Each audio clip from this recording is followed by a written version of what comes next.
Sa mundo ng basketball, sa wakas ay muli na namang napasakamay ng Pilipinas ang kampyonato sa William Jones Cup. Ayan ay matapos talunin ng Strong Group Athletics ang Chinese Taipei Ace sa overtime. Ang perfect run ng SJE o SGA tutukan sa report ni Millie Borja. Matagumpay na nakuha ng Strong Group Athletics ang kampyonato sa 43rd William Jones Cup. Tinalo ng Pilipinas ang Chinese Taipei Ace sa pamamagitan ng overtime 83-79.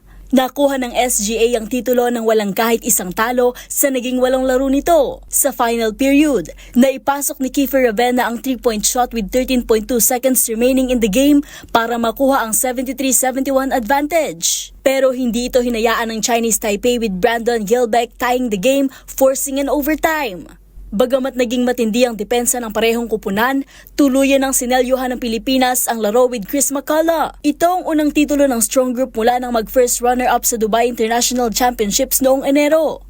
Top scorer para sa SGA si Tawan AG with 21 points, 9 rebounds, 3 assists, 2 steals, and 1 block. Habang nakapagtala naman si DJ Ferrer ng 15 points at 40 naman mula kay RJ Abarientos. Ito na ang ikapitong team na nakapag-uwi ng Jones Cup title sa Pilipinas na ang huli pa ay noong 2019.